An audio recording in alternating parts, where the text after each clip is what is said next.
Alana Cerrone O'Hare. And I'm Nick Millard. Welcome to PVD POV, where we bring you new insights into the coolest little city in the smallest state. Whether you're a local looking to uncover hidden gems or a visitor eager to dive into our vibrant culture, we've got you covered. Each week, we'll be chatting with the movers and shakers in Providence, from restaurant owners to hoteliers and everyone in between. And today we have a great guest. It's Chris Marsella from, he's opening up Track 15, which is the newest food hall in Providence. It's actually Providence's first food hall. First and only. We're so excited to sit down with Chris. This was actually a couple of weeks ago. And since then, they've announced the full lineup of restaurants. Ready, Nick? I'm very excited because we didn't get to chat about this during the episode, but I'm super excited now. Your mouth will be watering. So we knew Dune Brothers was making a new shop inside the food hall. Dolores, we love them. They're there for amazing burgers. And we're really excited to have Justo PVD and Mother Pizzeria PVD, which many people know from their Newport location. So we'll have them here in the capital city. And the newest additions that were recently announced, Little Chaska, which is Indian cuisine, and Tolia, which has a Middle Eastern cuisine. Very excited to bring those on board. And Chris said that these really complete the puzzle of Track 15. So he talks with us about transforming this historic train station into a food and entertainment hall that's really unlike anything that Providence has seen before. And he also tells us what this means for the future of downtown Providence. That lineup sounds great. And I mean, Chaska, they have that one in Garden City too. Yeah. So that's there. So this is Little Chaska. Yeah, it's the little sister. Yeah, it's little. Just little. Little Chaska. Like Lil Wayne. So that lineup sounds great. I'm so excited to go and try every single thing I there. think we have to. It's part of our job. I mean, hopefully they invite us. I think he said he was going to. It was so long ago. We'll sneak in. I think we have some connections. Official podcast business. Yes, we can. I can bring the recorder. We can maybe just record of us sounds of us eating. Oh, that's a thing now, isn't it? Yeah, ASMR. ASMR. I think maybe we'll turn this into an ASMR podcast. Please no. Doesn't that mean I have to tap things and make little sounds? Maybe. But the sound of people eating is just gross to me. Yes. Okay. I promise we'll never do that here on PVD POV. Yes. Let's keep listening. Keep listening, please. Besides the fun food, we definitely talked about the whole construction aspect of it, and he said there was some cool stuff that they found underneath when they were doing construction. Some cool things that you kind of want to listen to. So that's definitely something you'll be able to hear. And it's not what you might have expected. I didn't expect it. What a cliffhanger! Mm-hmm. All right, turn us up and get ready to experience Providence from a whole new perspective.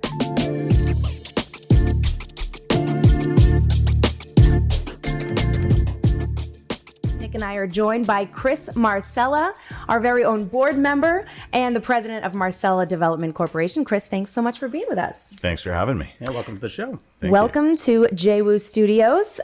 We wanted to talk to you about a bunch of things going on in your world today.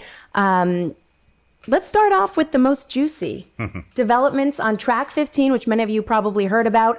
The kind of complete renovation of the former train station in downtown Providence. So tell us about the project, where it came from, the idea came from, what you've got in store, and how things are progressing.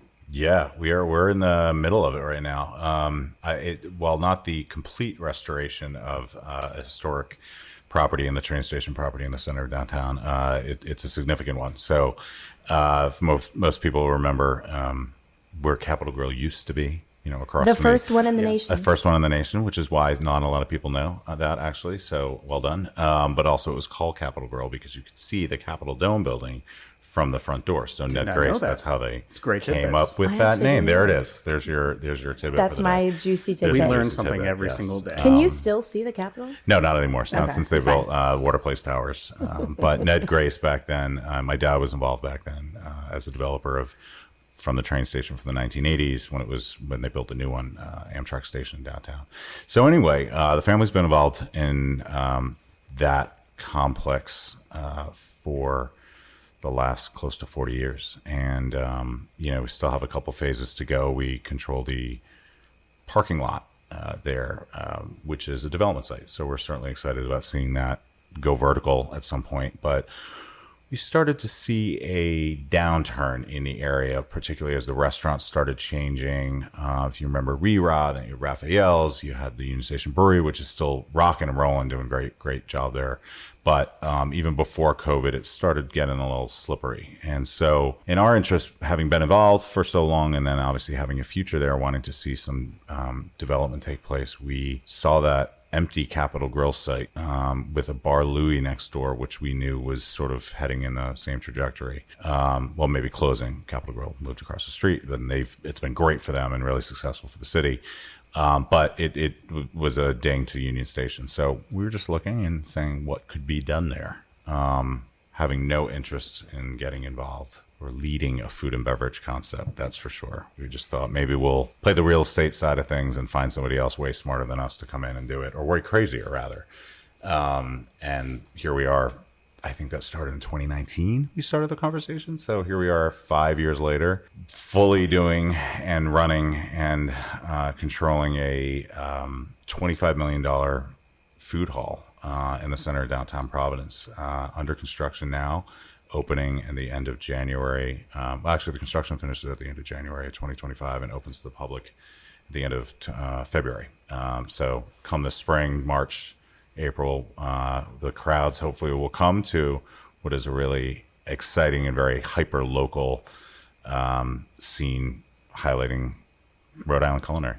I can't wait to see that space transformed, because I loved Lux Burger, Capitol Grill, all those places, and you always kind of gravitated toward it. It's such a good spot. It's a great spot because people can just grab their food and then they can go walk around Water Place Park and just kind of hang out. It is a really great spot. On a water fire night. Yeah. That's what was really successful about that area, was because when you had Union Station Brewery, you had Capitol Grill, you had Raphael's, you had Rera, you had Lux Burger. I mean, you had a little bit of everything of all different, price points and entertainment. I mean, you had live music, you had, Rera had a really great program there. So it was sort of like the center of downtown, and people, especially from like outside the city, it was really easy for them to drive in and park right there and go and have sort of different experiences. So as that started to change, I think one of the things that we thought about was like, let's make sure we're just not throwing a restaurant in there or trying to do a couple of restaurants. Like, what was successful then was the variety, and that is inherently is sort of what the food hall model does really well, is providing those different offerings for different people. But then you, like you said, had to go from like real estate and development and that type of investment to now also running and organizing and orchestrating a food hall, not just a restaurant, like multiple vendors. Yeah, we started off talking to a few different groups, some celebrity chefs, some other food hall operators from around the country who had done it successfully elsewhere, and we're like, this is great, let's just do that. This person over here is a big name and can come to Providence and do their thing. And then we found out really quickly, talking to our friends here locally who are in the food scene, like offended that we would ever bring some celebrity chef to Providence to like show Rhode Island how to do food. That is so Rhode Island. It is. It was like a very quick reaction. I mean, we had probably had a couple weeks of conversations and people were ready to like get in a fight with us. So we thought long and hard about wanting to make sure that we were protecting sort of the integrity locally here. So when we were working with an operator from out of state who had done a few food halls around the country, we were really adamant about it being local. That wasn't really in line with their model. So they wanted to bring like their burger guy from, Chicago, or their Thai food from, Baltimore or something. So we probably became a really difficult client because we just started having all the ideas about how we wanted it to be. But also working with the local scene here. We had a lot of interest and a lot of thoughts about what would make it a success. So we really probably became very difficult to work with. And then COVID happened. So the whole thing. No, we've heard some things about how difficult you've been. We're impossible. I mean, it's impossible. Yeah. I mean, we almost didn't have you on the podcast. so controversial. This is going downhill from there. You know what I love too about the food hall idea and that whole space? Like, we've all seen the renderings and it looks so like, I hate to say it looks so New York, but it looks like something you'd see in a city like New York. It's just so cool.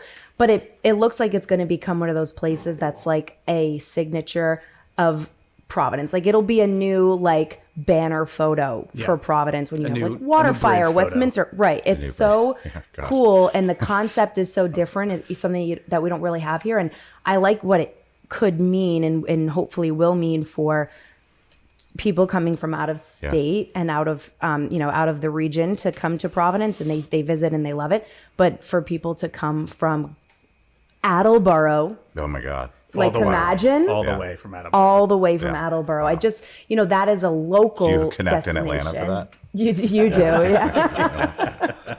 You're gonna pack 5 lunches for that one. Yeah. No, I mean, I think it became that because so COVID happened, which kind of stalled everything. Like everyone's hair was on fire, like ours. So we just stopped. We stopped the conversations that we were having with others, but we knew we wanted to do something. And after a few months, the family came back around.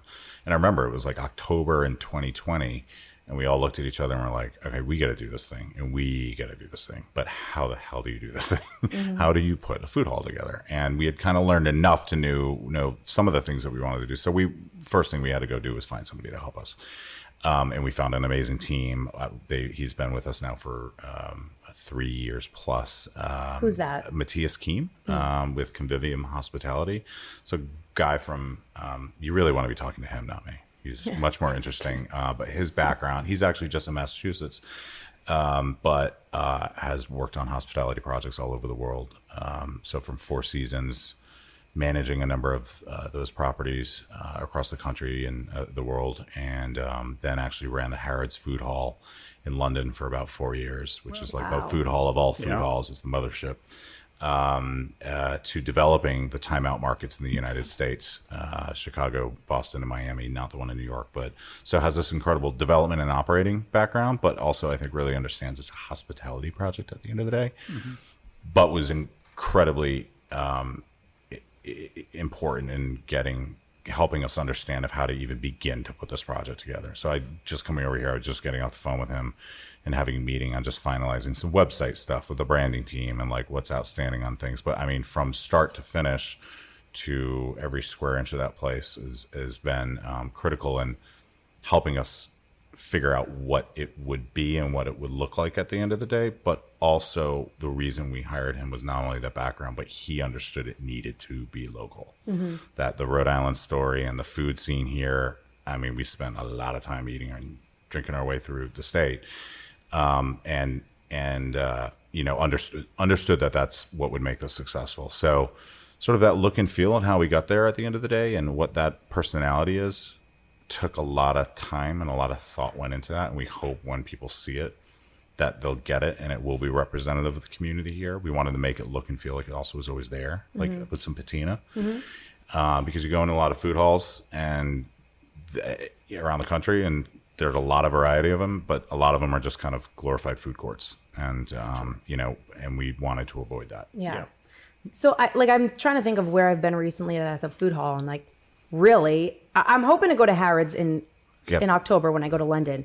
Mm-hmm. But now I can't wait to tell people, oh, this guy, like, he's in Providence. Yeah. And we'll end up putting the renderings and stuff and like the show notes and everything. But if you can kind of explain a little bit how the setup is, what can they expect? Yeah, what can they expect coming into this? Like, paint the picture for us a little bit. Yeah. Okay. So it's about inside 18,000 square feet, all said and done, with a plaza out front that is about 10,000 square feet. And that plaza connects down to Water Place Park. So if people go towards on the water fire and going under the Memorial Bridge tunnel towards the Water Place, then this is sort of the building just south of that. So as you walk the plaza, the outdoor space will have outdoor seating, outdoor bar, outdoor functions, programming, all of those things. 4 seasons a year. Christmas market, I know some of those things we work on, all the different ways you can activate that space. But then as you walk inside to what will all be said and done is 18,000 square feet. And now you got to fill it with a lot of kitchens and back of house and seating to, sort of activate all that space. So it's amazing how if you walked in the space today where the concrete was just poured last week, the slab, you'd get a sense of the whole space. But when it's all done, it will have those pieces fill up pretty quickly. But what we really want is, first and foremost, the kitchens to be up front and center. So there are 7 individual kitchens. Those are all run by local chefs. all different types of food, and the kitchens are representative of the type of food. So from, every place is going to have a pizza. So, we have pizza, but wood-fired pizza, beautiful oven being made right now, about to be shipped over. And then Middle Eastern with pita that goes through fire, and that's if you're getting a kebab, it's done that way. The tortilla is made in front of you at the Mexican offering and stall. And so the way I think we wanted to make sure is that the theatrics were front and center for people to see, because that's what's interesting. That's, watching the food getting made rather than behind a bunch of stainless steel and then handed to you in like a wrapper. Mm-hmm. It's more of an experience. Yeah, it's more of an experience. Yeah. Yep. And then a really large bar, because we know that's important. Very. And seating, and all different types of seating, both high, low.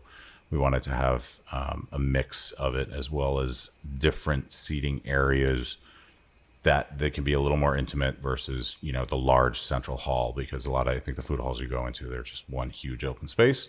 We kind of split it up. It is a big open space in the main part of it. And so I think it'll be chaos, hopefully, on, a busy night. And that's that vibe that I think people are looking for as well. We have a stage and live music and media wall. So game nights and things like that, people can come and hopefully watch their favorite sport there and, interact with the state. I mean, and beyond, even people from Attleboro. People from Attleboro. Yes, we can get even people from South County. Yeah. Well, we're going to get people from Newport, that, because Kevin, and that's like, it's probably, I'm sure it's happened, but it's so rare to see like a Newport restaurant owner coming up to Providence. A lot of the time you see it the other way. Like, and so he must be excited to get this whole new demographic of people that don't leave Providence. Yeah, I mean, I think it always was a way to have people experience and maybe be an access point to your other location. So, maybe not everyone was going or have been to Justo, even though I don't know why you haven't, because it is amazing. But, maybe there are people from Attleboro or Fall River or, the east side of Providence who haven't experienced his restaurant in Newport, but will learn about it from here and learn about his background, Johnson and Wales, and his incredible talent, along with the rest of the chefs. I mean, all have these amazing stories, and then have other locations spread around the state that, this will be a sample of what they're doing, or a sample of their talent. It's not, their full menu at another restaurant. It's something different. It's something special for Track 15 and the food hall. I think it was important to us to make sure that we were as widely represented as we could get. We spent a lot of time sort of meeting people and seeing what they were doing, and also trying to understand what the market was. We couldn't have everything in here, but we wanted to make sure that there was a good variety backed by some really talented chefs who knew what they were doing and understood the challenge. And because it's a busy, kind of crazy operation, and not everyone needs to do it when you have a really successful bricks and mortar somewhere.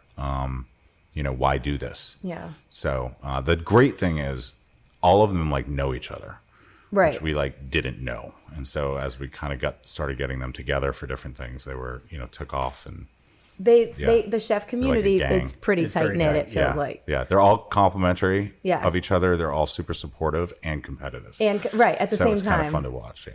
And it's very diverse, right? You've Yeah. got a bunch of different types of cuisine going on. Yeah. Yeah, and So, I know you can't name much for vendors, I know at this point, but if you have any little tidbits that Yeah, you can share no. at this point. We've pizza is Mother Pizzeria out of Newport. That's also Kevin O'Donnell and his family are doing that. Wood-fired sourdough based Neapolitan pizza.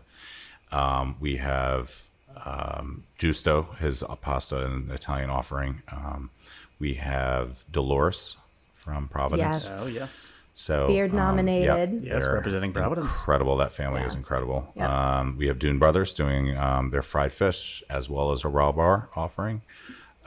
We have a There who is out of Providence as well. A couple of young sharp dudes who have awesome burgers and fried chicken, and so their offerings are really exciting. Awesome burgers and fries. We have a Middle Eastern and an Indian concept as well to Wow. be named coming up over the Literally next couple something of for months. everyone. That's great. Yeah. It's like 12, a little after 12 right now, and I'm just hungry. I'm starving. Yeah. What do you mean? I'm hungry at all hours. You know what I love too? It's going to be perfect timing because NCAA is coming in March. Yeah. a bunch of stuff happening. World Cup, Yep, World looking Cup's forward to coming up. 26. So that's great timing to just open up that space as an entire destination. So that's exciting. And it's a good news for every hotel around there, all the other restaurants around there. And that great is for going to be a tourism. perfect water fire spot. Yeah, we're in the center of it all. I think, and we were like slated to, I think, open, I don't know, a year ago, 2 years ago, I forget, and pretend that those dates, I don't know where. It was a how we had them guesstimate. it was a guesstimate. And we had surprises didn't along the matter. way. There were, you're dealing with a historic building. We changed the design a few times just to make sure we get it right. In the end, the timing is absolutely right, because not only sort of the world kind of coming out of COVID being one factor, people are returning to work. We see that going in, particularly into the fall. We're beginning to see trends and seeing where some of the policies are going. We see particularly hotel activity and conventions and things like that coming back. But the biggest thing actually were the restaurants, because when we started having the conversation with chefs a couple years ago, I mean, they were still, their hair was on fire. I mean, COVID was really, really tough on the industry. And so trying to have that conversation about, hey, I know you're chief cook and bottle washer right now and doing everything and trying to keep alive and keep your restaurant going. Do you want to do this other thing? I mean, it was a tough sell. It was a tough time to have those conversations, even though everyone was really interested. It was tough. So here we are, kind of, everyone's ready. Everyone's kind of getting excited. The cities, I think, really come back, and even with some of the challenges with bridges and stuff, it's a lot better place than where we've ever been. And so, March, we timed it specifically to have construction finishing in January, February being a lot of training, 4 weeks of training and some soft openings. But March, I mean, you got St. Patrick's Day, you got daylight savings, NCAA tournaments are going to be insane. Then we are hosting, I think, actually with you guys, the CVB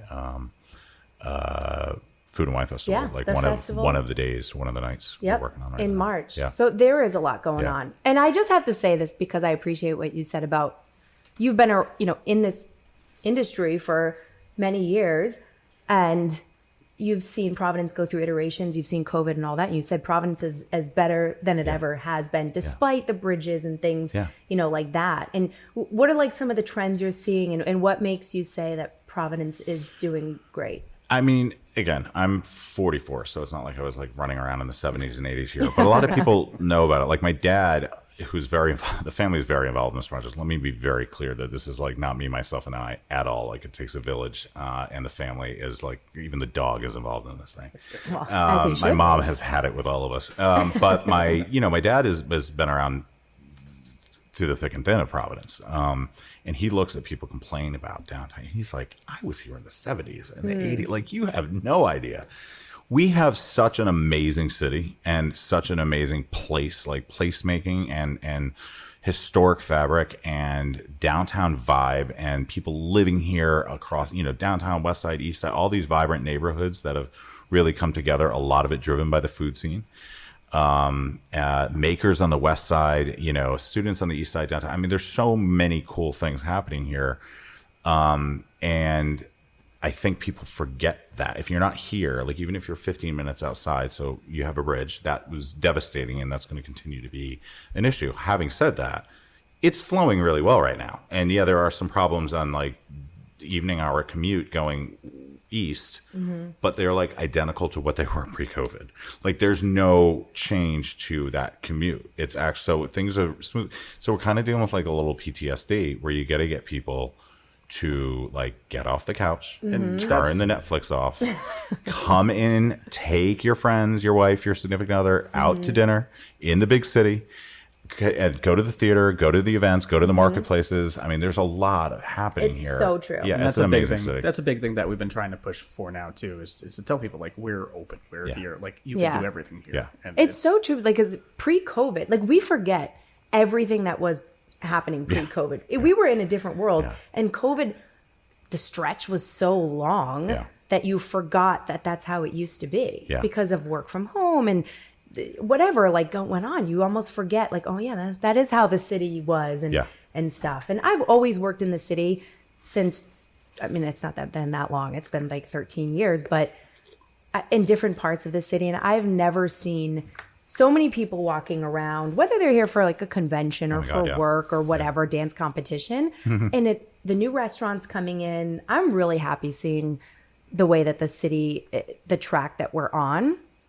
So, I love it. Find a new spot every day for coffee and lunch. Exactly. Yeah, I've been here for about 13 years actually in this position, and it's just working coming downtown every single day you see the change. Like even 13 years ago, it was great, but now you're seeing a lot more people downtown, a lot more people walking around. The west side is so much better than it was, and there's so much more things coming in.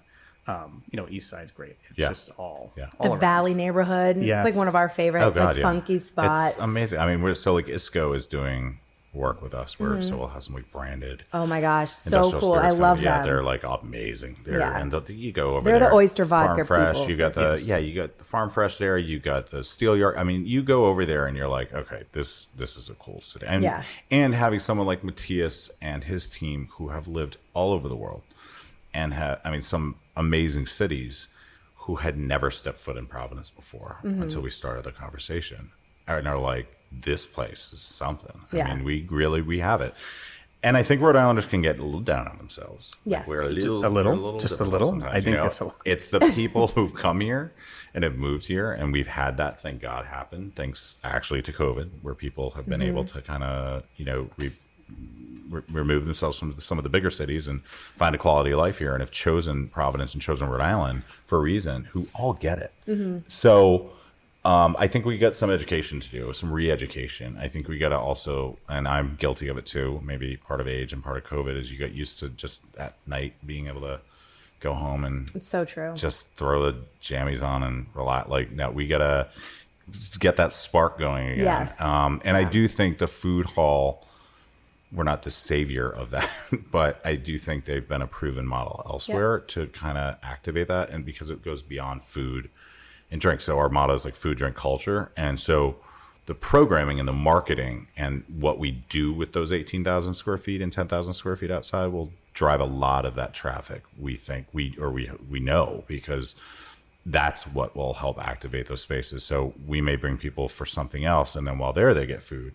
So maybe they're coming for yoga, maybe they're coming for a book club, maybe they're coming for live music, or an art class or cooking class. I mean, we'll be doing all of the above. So then once you capture them downtown, then how do we work with our city partners like you guys and in the city and the parks departments and others, and to connect them to the rest of the spaces around us?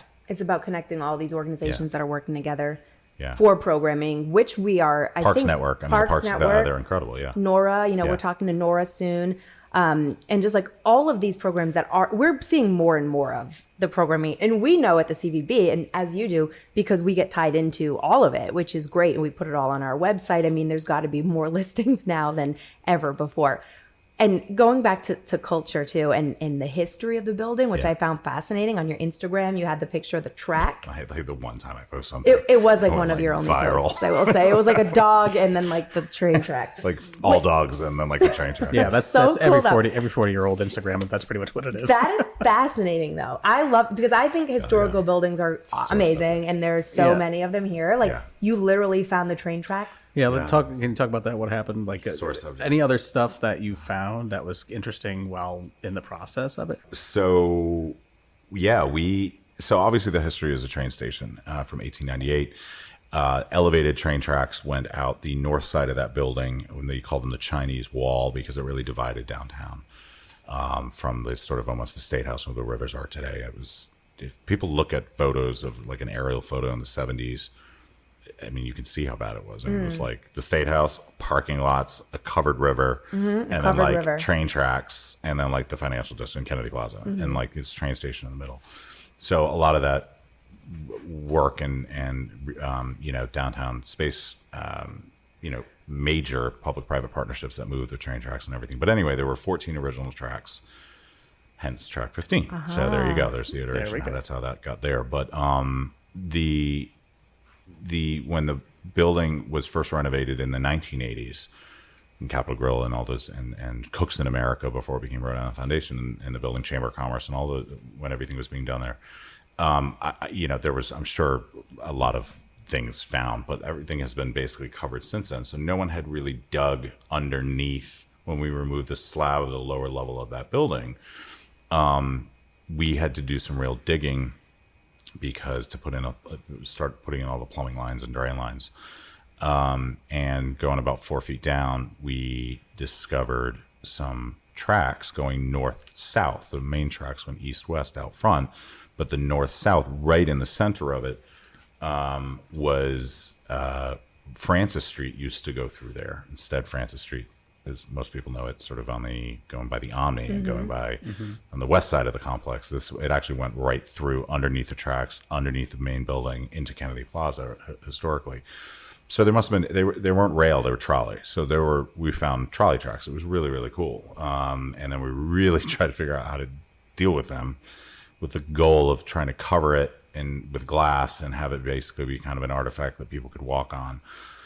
Unfortunately, the cost of that versus the desire to do it and the time frame of having to figure it out really, really quickly because things were moving and we needed to cover everything up to put the slab down to kind of move the project forward did not align well. Yeah, most things. Yeah, so we have found some other tracks outside and we have a lot of good history that we'll be showing within the space. And I think the theme will be very clear to what took place down there historically and what Providence was through the 1700s, 1800s, and 1900s. You're going to be able to have some like old photos on the walls of everything and everything. Oh, that'd be really cool. Yeah. So we have video. We have a lot. We've sort of been documenting everything in there.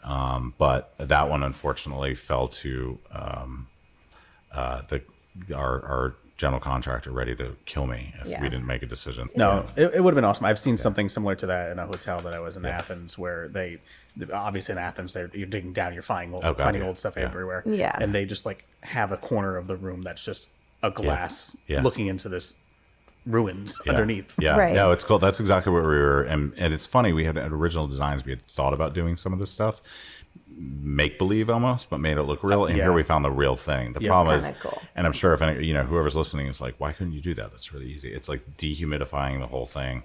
That was a big issue. The cost, it just to get air out of there. Otherwise, you put this beautiful $15,000 piece of glass down that people can walk on, and it like humidifies immediately, and you'll just throw your money away. So there were other challenges other than just keeping those rails there. But anyway, we'll find some other stuff. We'll be able to tell a story in general. But there's a lot of great history down there. Probably the most important question before we wrap up is there parking? Yeah, there's like 525 parking spaces right in front. That's all they need to know. So, that's the biggest question that we get with tourism in the city is where to park. Yes. And like everywhere, pick your place. This is the problem. So there are 525 parking spaces between the garage underneath the Courtyard Marriott and the surface parking lot out front. There will be validated parking, discounted parking for people coming to the food hall, as well as any of the restaurants there, because we want to, make sure everybody can easy in and out and have it convenient. But parking is a really funny thing because we've been involved in that side of the business as well, citywide, for a long time. There is plenty of parking. Yeah. The problem is you may have to pay for it. That's so true. It is a city. Never complain about parking. There is plenty of parking, but you may just have to pay for it. Yeah. And I always say, if you're going to Boston, you're paying a lot more to park than you are coming You have to reserve a space. Exactly. People do complain a lot about parking and the cost of parking, but honestly, for a city, we have probably one of the cheaper parking sites. Yeah, we do, and we recognize it fully. So it is very at our forefront of our current planning and thinking that we'll have nailed down by the fall to have the entire parking experience clear for ourselves operationally on the ground. So it's easy when we start. By the way, I just want to mention, because you mentioned South County before and another food hall, I want to totally tip my hat. Boone Street Market down in Narragansett. Run there. They may have stolen an idea of doing a food hall in a former train station thing that we're going to get, we have some words with them, but just kidding. They opened it first, so they win. But we went down like the second day it opened and met with the owners. They're fantastic. They did a beautiful, beautiful, beautiful job. Yeah, I've heard so many good things. It's super fun. Right by Crazy Burger, right? Yeah, the same owners, same. So it's like diagonally across the street. Beautiful building. beautiful job, packed. I mean, it's, summer down there is just a home run. But also, I'm sure with the students, URI and everything. But I really urge people to see the first food hall, along with even Plant City and our other friends here in Providence. But they did a great job, and I just want, if people want to know, like, what is a food hall, right, you can get a sense of one here in Rhode Island, right down in Narragansett. That's a great idea. Yeah, head down there, see how the concept works, and just like get your chops ready for Providence. Yeah, exactly. No, that's great. Yeah. On all of our podcasts, we kind of finish off with a couple just random questions that we our rapid fire questions. Oh boy. Okay, ready? Yeah, scared. Very. Dog's name. Enzo. Favorite food. I think I love a good cheeseburger. Oh. It's a good choice. Fair choice.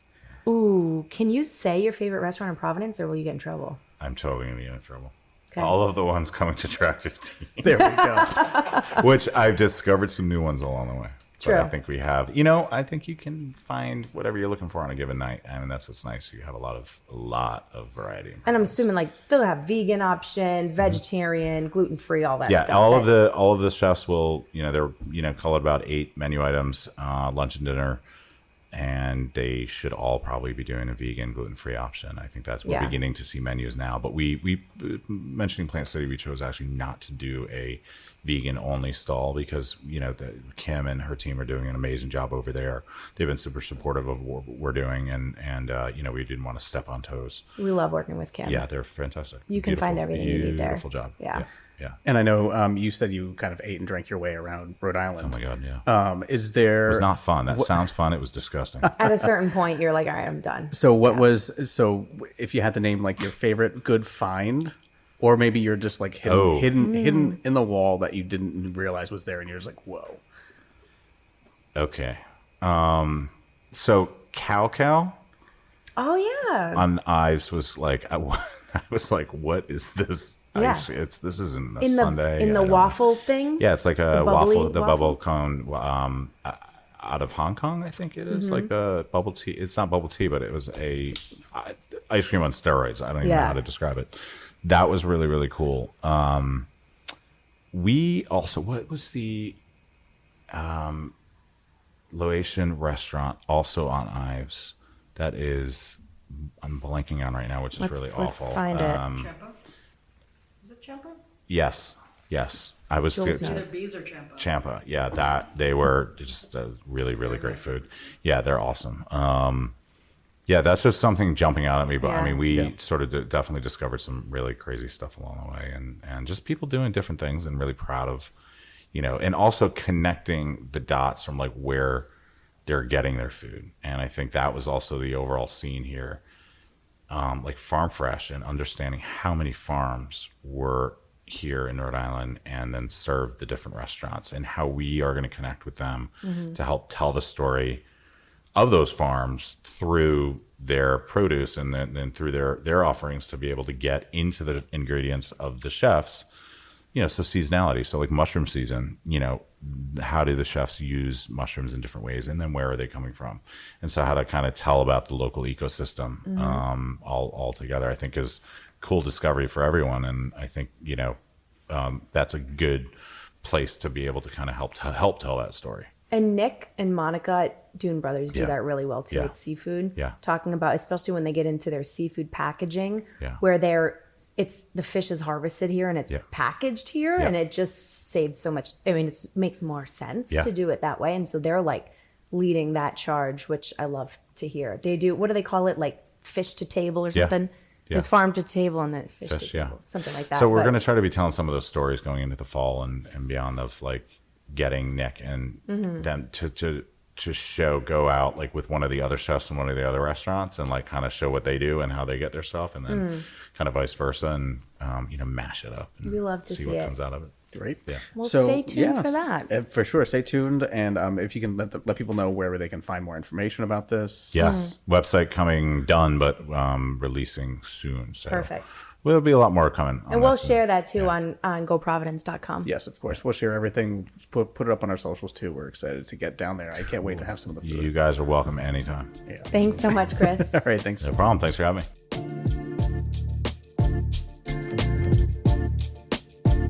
PVD POV is a podcast hosted by the Providence Work Convention and Visitors Bureau in collaboration with the College of Hospitality Management and Center of Media Production at Johnson & Wales University. Hosts are Alana Cerrone here and Nick Millard. Production by Professor Brian Lavin with assistance from the graduate students in tourism management. Episodes are available wherever you download your podcasts. Visit GoProvidence.com for more information on these stories and everything else Providence.